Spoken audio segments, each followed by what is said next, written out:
Corona जैसी खतरनाक बीमारी से बचिए, कराइए अपने घरों को, ऑफिसेज को और फ्लैट्स को सैनिटाइज हेल्दी होम्स के थ्रू।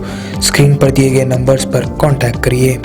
अस्सलाम वालेकुम नाज़रीन, आए नज़र डालते हैं आज की बड़ी अफसोसनाक खबर पर। जैसा कि नाज़रीन आप सभी जानते हैं, पिछले 3 दिन से ये खबर काफ़ी वायरल हो रही है सैटेलाइट मीडिया पर, प्रिंट मीडिया पर और सोशल मीडिया पर कि मोइनाबाद में एक नाबालिग लड़की का बलात्कार किया गया। बलात्कार करने वाला कोई और नहीं बल्कि टीआरएस का लीडर था जिसका नाम मधु यादव था।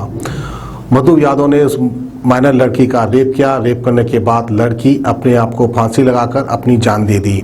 फिर उसके बाद सियासी लीडर्स उस मरहूम लड़की के घर पर जाते हैं, उनके वालिदैन से मुलाकात करते हैं, फिर वहीं पर डिमांड करते हैं कि मधु यादव को निर्भया एक्ट जैसे सेक्शन लगाकर उसको उम्र कैद की सज़ा देना चाहिए। यहाँ तक कि कुछ लोग ये भी मांग कर रहे हैं कि मधु यादव का इनकाउंटर करना चाहिए, जैसा कि दिशा केस हुआ था हमारे शमशाबाद के पास, उसी तरह मधु यादव का भी इनकाउंटर होना चाहिए। इस तरह की पब्लिक डिमांड कर रही है। खैर, पब्लिक डिमांड करने से ऐसा तो काम नहीं हो सकता जो कि गैर कानूनी है, लेकिन हमारे साइबराबाद के कमिश्नर वीसी सज्जनर अब तक खामोशी क्यों साधे हैं? वीसी सज्जनर को भी स्टेटमेंट देना चाहिए मीडिया के सामने आकर। फिर वहीं पर हमारे होम मिनिस्टर इज्जतमाब महमूद अली साहब भी अपना एक स्टेटमेंट जारी नहीं किए, उनको भी मीडिया के सामने आकर कुछ दिलासा देना चाहिए। फिर वहीं पर हमारे जो है गोशा महल के एमएलए, जो जुगनी की तरह चमकने वाले एमएलए राजा सिंह, वो भी चुप्पी साधे हुए हैं, क्योंकि दिशा केस में 4 लड़कों ने मिलकर दिशा का रेप एंड मर्डर किया था। फिर उसके बाद राजा सिंह ने एक आवाज़ उठाई थी कि उसमें एक मुस्लिम लड़का भी है, उसी ने ये सब कुछ किया। खैर, ऐसे केस में भी हिंदू मुस्लिम को ऐड कर देते हैं हमारे राजा सिंह। जब एक मासूम लड़की का रेप किया है मधु यादव ने, तो राजा सिंह अब इसके बारे में क्यों कुछ नहीं कह रहे हैं? इनको भी कुछ कहना चाहिए, क्योंकि हमेशा ये आगे बढ़कर स्टेटमेंट देते हैं, भड़काऊ स्टेटमेंट देते हैं। इस बार ये चुप्पी क्यों साधे हुए हैं? बहरहाल कहीं ना कहीं एक मासूम लड़की के रेप और खुदकुशी के मामले को लेकर भी सियासत देखी जा रही है। फिर सियासतदान अपना काम कर रहे हैं। वैसे अदबन गुजारिश है हमारे पुलिस डिपार्टमेंट से कि इस मासूम लड़की को इंसाफ मिलना चाहिए। फिर आने वाला वक्त बताएगा कि कैसे कैसे सेक्शन लगाते हैं और क्या उम्र कैद की सज़ा होती है या फांसी की सज़ा होती है मधु यादव को, ये देखने वाली बात होगी। तो आइए हम आपको दिखाते हैं मोइनाबाद से ये खास खबर।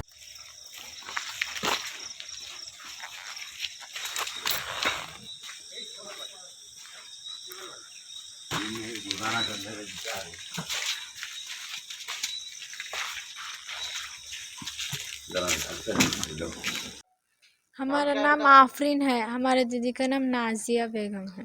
कितने साल से आप लोग काम करते हैं वहाँ पे? वहाँ पे 4 साल से करते। छोटे रहने से करते हैं। हाँ, तो तनख्वाह मिलती है आपको? नहीं, खाली काम करके वहाँ रहते थे? काम मिलते थे, हमारे डैडी आके लेके जाते थे। अच्छा, हाँ तो क्या हुआ मासूम का? हाँ, तो हमारे दीदी को वो मधु या जो डेली पी के आके हमारे दीदी को सताता था, तो नाइट में ऊपर बुलाता था, हमारे दीदी जाते थे। तो फिर परसों नाइट में फुल पी के आके हमारे दीदी को उठा के बुला के लेके गए ऊपर लेके गए बस से। तो हम भी उनके साथ गए तो कुछ भी नहीं, तू जा सो जा जाके, उससे काम है तुम्हारी दीदी से, बोले ठीक है बोल के गए। हम नीचे आके सो गए, उन्होंने क्या है सो डोर लगा लिए तो फिर 4 बजे उठ कर जाके देखे तो क्या फांसी डाले भी हमारी दीदी फैन में रूम में। हाँ थी, नीचे आके सो गया। फिर उन्होंने कौन-कौन रहते थे घर में? उनके बीवी, उनके अम्मी अब्बा है, उनके बच्चे रहते थे, उनके बच्चे रहते थे। एक बच्ची है थी, छोटी है थी। हाँ ऐसा टॉर्चर कितने दिन से चल रहा था आप लोगों को?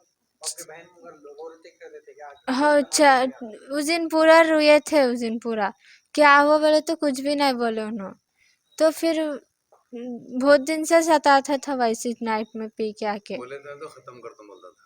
अच्छा, सताता था। तो उस दिन फुल रो रहे थे हमारे दिन। मोहम्मद इब्राहिम। हाँ? मोहम्मद इब्राहिम। जरा वो निकालो। आपकी वाइफ को मरे हुए कितना टाइम हुआ? बहुत साल हो, कितने साल हुआ? बहुत बोल भूल गए क्या? 17-18 साल होगा। 18 साल होगा। आप हाँ, दूसरी शादी कब करें? 15 साल होगा 15 साल होगा। जी। ये बच्ची तो छोटी थी बच्चे सब। जब छोटे थे आपके 2 साल की है। पहले भी को आपको 2 ही बच्चियां थे? हाँ, 2 बच्चा थे। एक 2 बेटा। बच्चा, एक बच्चा था। 2 बच्चियां, 1 बेटा। बेटा। तो बेटा कहाँ रहता था? बेटा ये महीनाबाद में। महीनाबाद में। शादीशुदा है वो? नहीं, ऐसा सब नहीं। ये अच्छा, तो आप ये बच्ची को सर बेटा आप ये बच्चियों को आप उनके पास में कितने साल से छोड़ दिए थे यार? 4 साल हुआ था। तो आप उनको बड़े जानते बच्चे थे, कैसा ले आके छोड़े वो? हमारे सास उनके पास काम करते थे, उनके साथ हमारे ये बच्चे नाजिया आफरीन उनके साथ रहते थे, नानी के साथ ही। अच्छा, तो इन लोगों को रहने करने का बंदोबस्त वहीं था? हाँ वहीं खाना था रहना वहीं जी। था? हाँ कितनी तनख्वाह पे काम करते थे ना? 1500 देते थे दोनों के। दोनों के 1500 के एक के 15,000? नहीं दोनों के 1500 देते थे। कितने 4 साल से? हाँ आपको कैसा इत्तला मिल लिया था हो गया आपकी बच्ची फांसी ले ली हुई? कौन फोन करे आपको? फोन मेरा अचानक साइलेंट पे हो गया था, उन्होंने भी करे थे कहते नहीं सुना। और आखिरी में हमारे ना आफरीन बच्चे फ़ोन करे तो देखे, मुँह हाथ धो लेके देखा तो नंबर था। फिर उसके बाद में फिर पलटा के फिर करे ना आफरीन करे तो उठाए तो ऐसा हुआ अब्बा बोल के बोले। अभी अब हुकूमत से क्या मुतालबा करना चाहिए? अब फांसी इंसाफ होना चाहिए हमको, हमारे इंसाफ होना चाहिए इंसाफ हो। ना।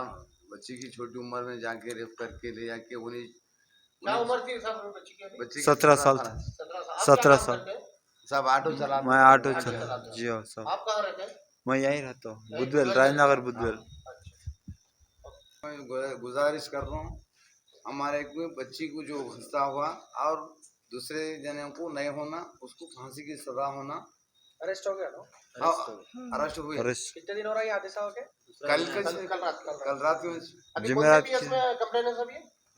मोइनाबाद में और राजनगर पीएस में भी है, दोनों में भी है। राजेंद्र नगर में भी है, वहाँ पर भी है, 2 पे भी है। रात में उन्होंने साहब एमएलए साहब क्या नाम रहमत बेग साहब। रहमत साहब आए थे वहाँ का हिम्मतनगर। के इंचार्ज रहमत बेग साहब। जी हाँ, उन्होंने सपोर्ट है पूरा।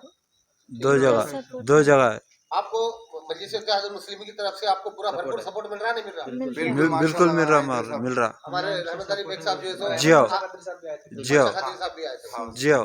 हमारे रुपये पानी में हमारे क्या नाम असदुद्दीन अवैसी की हिदायत पे ये सब किया जा रहा है आप लोगों को। जी तो इंशाल्लाह आप असद साहब से क्या कहना चाहेंगे? इंसाफ तो दिला रहे हो, इंसाफ तो होना हमको। या बेगम के साथ जो नाजेबा सलूक किया गया, इस्मत रेज़ी के बाद कत्ल कर दिया गया। अभी हमको इत्तला मिली है कि निर्भया एक्ट उस जालिम पर, उस कातिल पर लगाया गया है। यकीनन वो उसका मुस्तहिक था और हम एडमिनिस्ट्रेशन से यही उम्मीद करते हैं कि वो निर्भया एक्ट का एप्लीकेशन निर्भय होकर वो करेंगे ज़रूर और उसको इंसाफ दिलाएंगे। हम हुकूमत से ये मुतालबा करते हैं कि ये गरीब और नादार बच्चे हैं ये, और इनको साया नहीं है, इसीलिए उस जालिम के घर में ये लोग रह रहे थे। लिहाजा उनको फौरी डबल बेडरूम उनको अलाट किया जाए और फिर इसी तरह उनको एस्ग्रेशिया दिया जाए और मुनासिब मुलाजिमत उनको फराहम की जाए और जालिम को ज़रूर कैफरे किरदार तक पहुंचाया जाए।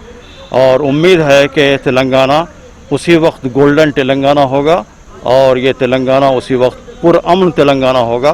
और हम एडमिनिस्ट्रेशन से गुजारिश करते हैं कि वो इस जानिब पहल करे और ज़ीरो क्राइम की तरफ आगे बढ़े। और ऐसे मालूम नहीं कि कितने जालिम लोग छुपे हुए हैं, इनका पर्दा चाक करना बेहद ज़रूरी है अमन व अमान को बाकी रखने के लिए। इस मौके पर जमात इस्लामी हिंद इस कत्ल की और इस्मत रेज़ी की कंडम करती है और फिर हुकूमत से मुतालबा करती है कि मज़लूम लोगों को उनका हक़ दिलाया जाए। औज़ु बिल्लाहि मिनश शैतानिर रजीम, बिस्मिल्लाहिर रहमानिर रहीम। जी, मैं मोहम्मद सरफराज ख़ान ग़ुलामान मुस्तफ़ा कमेटी का चेयरमैन हूँ। आज यहाँ पे राजेंद्र नगर पीएस को हम लोग आए थे। इंतहाई अफसोसनाक का एक वाक़या यहाँ पे मोइनाबाद के मंडल में हुआ है। हिमायत नगर में एक दरिंदे का नाम मधु यादव है, जिसने एक 16 से 17 साल की बच्ची का जो है रेप किया है, उसके बाद उसको जो है मर्डर किया है।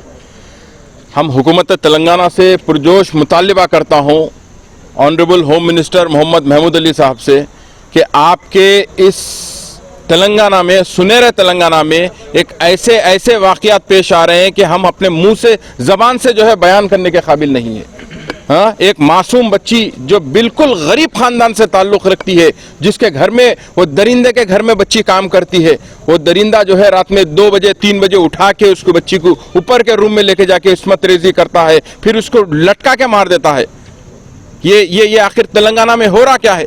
मैं हुकूमत तेलंगाना से अदबन गुजारिश करता हूँ, ऑनरेबल होम मिनिस्टर से और ऑनरेबल चीफ मिनिस्टर साहब से, कि ये गरीब फैमिली को 25 लाख रुपए का एक्स ग्रेशिया दिया जाए और उसको डबल बेडरूम में एक फ्लैट दिया जाए।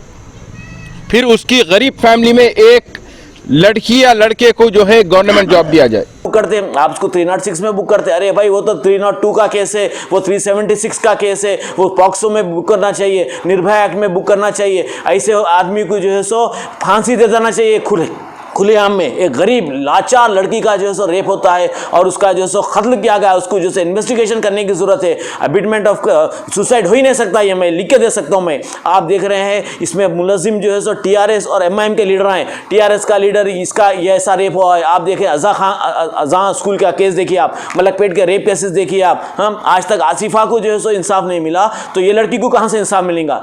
मैं चाहता हूँ कि जिस तरीके से वो रेड्डी वेटनरी डॉक्टर बच्ची के साथ इंसाफ मिला, ये इसको भी इंसाफ मिला जाए। इस तरह से अगर रहेगा तो हिंदुस्तान की आबो हवा फिजा खराब हो जाएंगी। और अब मैं जो है सो हुकूमत से, सेंट्रल गवर्नमेंट से अपील करता हूँ कि यहाँ पर इमरजेंसी लागू किया जाए। यहाँ पर there is no protection of life, यहाँ पर बिल्कुल लाइफ का प्रोटेक्शन नहीं है। यहाँ पर गली गली रेप हो रहा है, मर्डर, आर्सन, और दलित बच्चियों का रेप होता है, मुसलमान बच्चियों का रेप होता है। हाँ, ये क्या कॉन्स्टिट्यूशन ऑफ इंडिया, हमारी हुकूमत खुद गारंटी देती है कि लाइफ ऑफ प्रोटेक्शन जो है सो कॉन्स्टिट्यूशन के हिसाब से हुकूमत की जिम्मेदारी होती है। आप जो है सो हुकूमत चला रहे हैं आप, अगर आपके अपनों के साथ होता तो क्या करते थे? मैं ये सवाल करना चाहता हूं। मैं केसीआर से सवाल करना चाहता हूँ, आपकी कविता के साथ होता, अवैसी आप अपनी बेटी के साथ होता, और जो है सो महमूद अली आपकी नवासा नवासी के साथ होता, तो जब क्या करते थे आप घर को जाके पुरसा नहीं देते? आज हम सब जाकर बच्ची के घर पर पुरसा देकर आए हैं। वहाँ पे अल्हम्दुलिल्लाह अल्लाह के फजल करम से हम वहाँ पर उनको तौखुन दे के आए कि उसको सज़ा मिलेंगी, मुजरिम को सज़ा मिले तक हम खामोश नहीं बैठेंगे। हम प्रोटेस्ट करेंगे, कैंडल मार्च करेंगे, हमारे से जो भी डेमोक्रेटिकली जो है सो प्रोटेस्ट करना है हम बच्ची के हित में करेंगे। और इंशाअल्लाह ताला हम पब्लिक से अपील करते हैं कि रोडों पे आ जाइए, कि अगर खामोशी बैठेंगे, कल वहाँ हुआ, आज यहाँ होगा, परसों वहाँ होगा। ये एमआईएम और टीआरएस के लोग बलात्कारों में इन्वॉल्व है, लैंड ग्रैबिंग में इन्वॉल्व है, ये जो है सो फाइनेंसर्स है, ये जो है सो मस्जिदों के शहीद करने वालों का सपोर्ट करने वाले, तुम लोगों का भी जो है सो पूछ होंगी तुम लोगों की भी अल्लाह ताला के पास। आप लोग वो पार्टी में रहकर आप लोग भी गुनाहगार बन जा रहे हैं। तो मैं सबसे अपील करता हूं कि ऐसे वक्त आगे बढ़ के आइए और वो बच्ची के हक में दुआ करिए और बच्ची को इंसाफ दिलाइए। खुदा हाफिज। A1 टाउनशिप की एक और नई पेशकश, जहांगीर पीर दरगाह से 2 किलोमीटर पहले मल्टीनेशनल कंपनीज के करीब, जो कि बिल्कुल आबादी से लगा हुआ, बेंगलोर हाईवे से सिर्फ 5.5 किलोमीटर, बीटी रोड से लगा हुआ, तमाम डेवलपमेंट के साथ 5,50,000 में 100 गज का प्लॉट। A1 टाउनशिप में आपका ये छोटा सा इन्वेस्टमेंट आपका और आपके बच्चों का मुस्तकबिल बदल सकता है। आज ही तशरीफ लाएं और A1 टाउनशिप के इस प्रोजेक्ट से फायदा उठाएं। Office at pillar number 235, opposite fisheries department, Rajendra Nagar, Hyderabad.